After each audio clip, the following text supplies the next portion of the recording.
Kisay sige tanaw diri sa Porbok. Ako. Wow, very good. O karon mag-lecture si Ate Carla. Maminaw ha. Akong itudlo ninyo kay ang arko ni Noah. So, ano siya? Ara. Noong unang panahon, Sige, lingkod lang mo tanan. Ana, lingkod. lingkod lang, Ana, lingkod lang. lingkod. Makitaan ta. noong unang panahon, ang lahat ng tao ay naging masama. Pawang masasama ang ginagawa nila.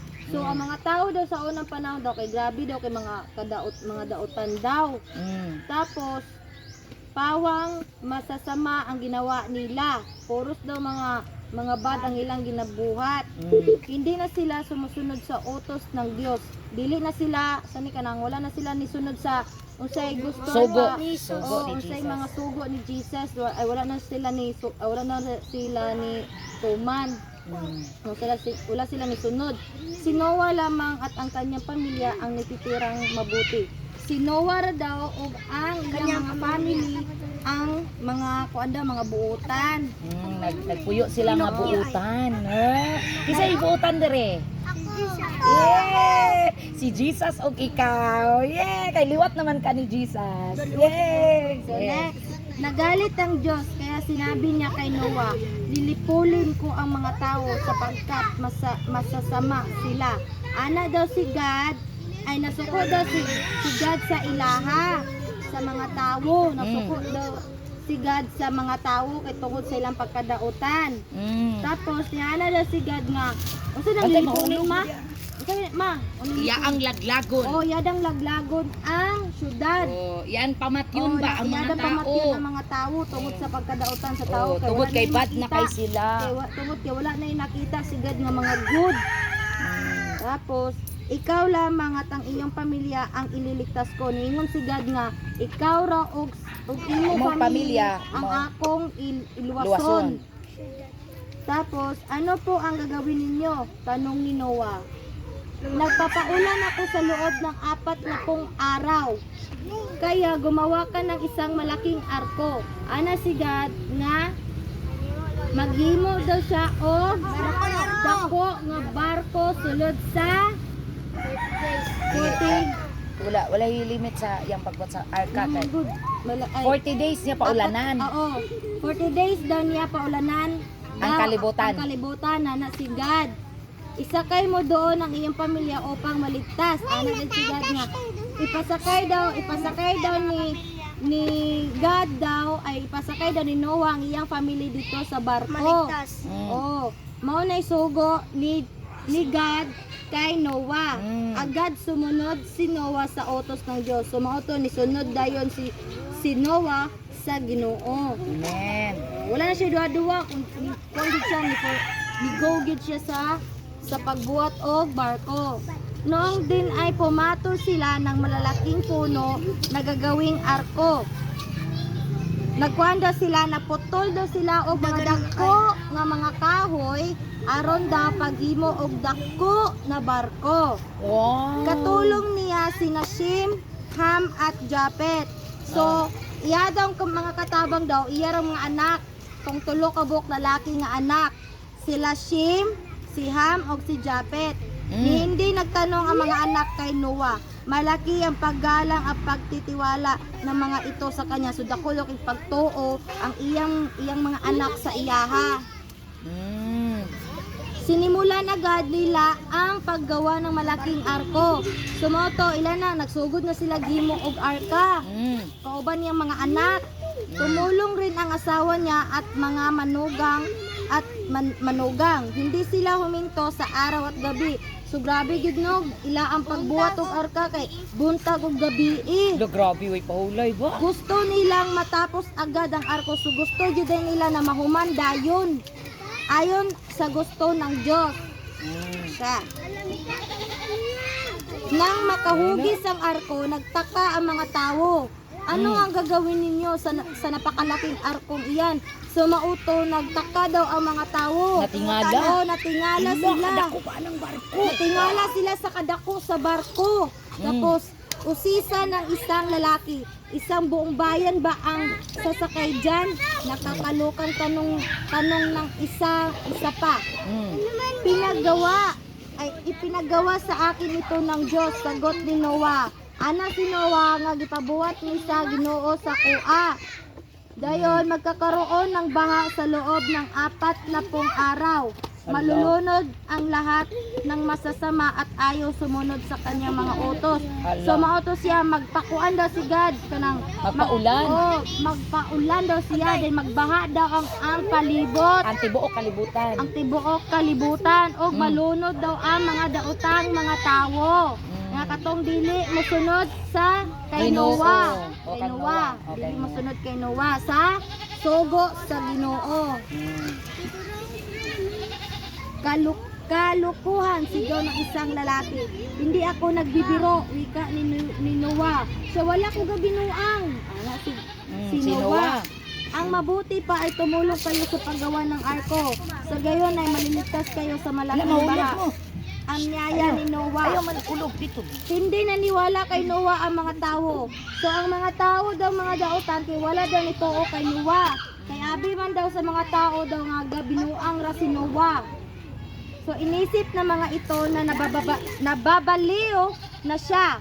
So naisip daw na sa nauna sa mga tao nga basin nabuang nga ni si Noah anong gabuhat ni siya arka nga dako ana ang mga tao.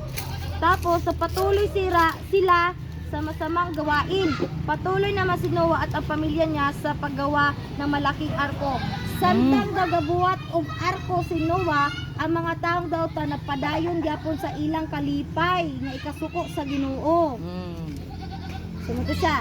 Muling kinausap ng Diyos si Noah, magsama ka ng pares ng mga hayop at halaman. Sumuto. Kuan na pod, sugo na pod si Noah nga magkuan daw siya mga hayop daw nga mga pares-pares babae ug lalaki. Tapos hayop at halaman daw, isang lalaki at isang babae. Sila ang pagsisimula ng bagong lahi ng mga hayop at mga halaman matapos ang malaking baha. Kaya para daw mauna po doon ang musunod na mo kuan sa pagwala sa baha, sa malaking baha. Tapos gayon nga ang ginawa ni Noah, pinasakay niya sa arko ang tig-isang pares na mga hayop. So mauto gibuhat na pod ni Noah. Grabe gid si Noah no kay masunurin jud si Noah ba ya yung gisunod ang mga sugo sa Ang Ginoo. sugo ni Jesus. So mauto iyang gipang Yay! Nakaapas ang isa. Iyang gipang sulod ang mga pares-pares na mga hayop dito sa arka. Sa arka. So dagan kayo mga hayop no, si mga hayop gali sa barko. Naay elepante, naay bear, naay manok, naay kabayo, o Langgam. bisken unsa daghan kayo naa sa barko. Ngayon din sa baboy o sa kambing, manok, palaka at lahat ng uri ng mga hayop. Yeah, nisakay-sakay sa barko. Nasakay sa arko ang lahat ng uri ng hayop at mga halaman. Subali kompleto yun ay ang nisakay sa barko. Grabe yun si Lord no. Sa kadakdak ko kayo ang barko nakasulod yun tanan mga klase-klase mga hayop balag unsa pa na mananap ba na siya lamigas ba na siya nakasulod yun na sila sa barko. Pagkatapos noon ay si Noah at ang kanyang pamilya ang sumakay sa arko. Sumauto pag gumanda o sakay sa mga hayop daw dito sa barko, nisulod na po daw ang family ni Noah. Ang Diyos na ang nagsara ng malaki nitong pinto.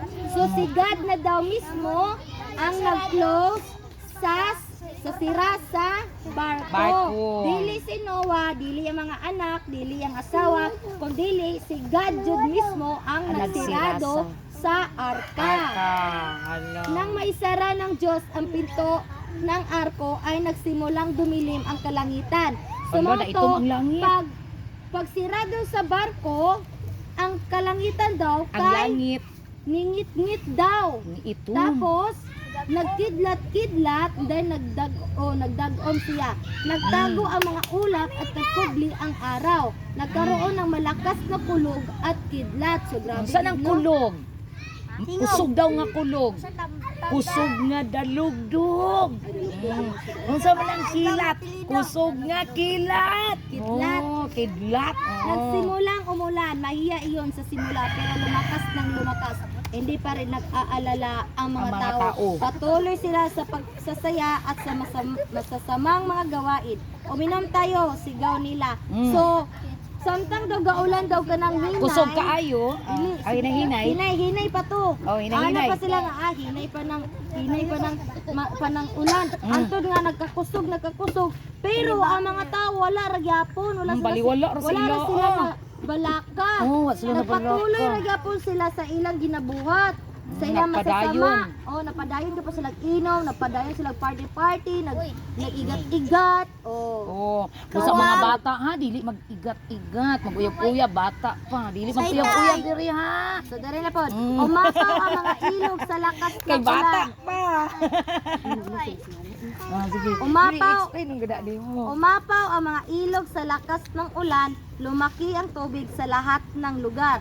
So mauto siya daw, ang tubig daw is dako daw ang tubig sa mga lugar-lugar. Nakadama ng takot ng mga tao.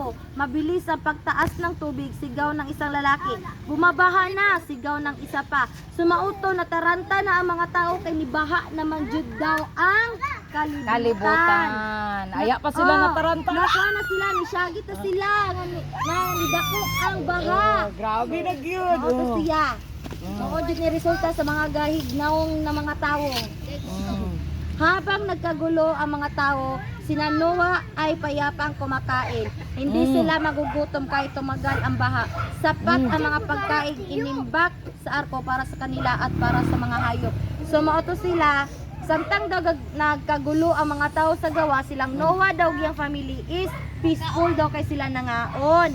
Dili daw sila magutom, bahala pila pa daw sila kaadlaw sa barko kay tungod naanay giandam nga mapagkaon sa barko. Yes, O grabe. para po sa mga hayop. So tumaas ang baha, lumubog na ang mga bahay sa walang tigil na ulan. So mao daw nga na tumaas daw kanang itaas na daw ang tubig daw, nilalom na daw ang tubig, nilubog na daw ang mga balay na walay undang na ulan. Tanaw na mga tao ang malaking arko ni Noah. Noah, tulungan mo kami, sigaw na mga taong nakatingin sa arko. Sumauto mga tao na nangayo og tabang ni Noah. Ningon sila nga, Noah, pasudla Naay kami. nakita diri si Maria ug si Marta. Sige unya na, sige padayon. Di mauto siya, nangayog tabang ang mga tao kay Noah.